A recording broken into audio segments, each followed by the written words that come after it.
सुनन नबी दाऊद में 2789, सुनन निसाई में 4370 और मिशकात में भी है 1479।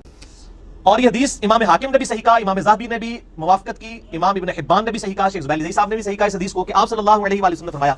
मुझे हुक्म दिया गया है कि कुर्बानी के इस दिन को उम्मत के लिए ईद करार दे दूं।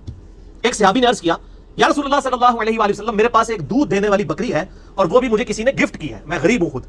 बस उसका मैं दूध ये नहीं इस्तेमाल करता हूं, तो क्या मैं उसे अल्लाह की राह में कुर्बान कर दूं? तो आप सल्लल्लाहु अलैहि वसल्लम ने फरमाया कि तुम उसे ज़िबा मत करो, उसे ज़िबा मत करो, तुम ईद के दिन अपने बाल, नाखून और मूछें काट लेना और ज़ेरे नाफ बाल मूंड लेना, अल्लाह के हां तुम्हारी मुकम्मल कुर्बानी लिखी जाएगी। सुभान अल्लाह, यह है अल्लाह ताला की रहमत। इसमें इंप्लाइड है फिर कि जिसने कुर्बानी नहीं भी करनी ना, वो भी इन 10 दिनों के अंदर ये बाल साफ ना करे, नाखून ना कटवाए। अगर कटवा भी लेता है तब भी, इसमें चूंकि अल्फाज इस तरह की कैद कोई नहीं, मैं इज्तिहाद कर रहा हूं, तब भी ईद वाले दिन वो ये बाल गैर जरूरी साफ करे और नाखून काट ले, अल्लाह ताला उसको एक कुर्बानी का सवाब इंशाअल्लाह ताला अता कर देगा।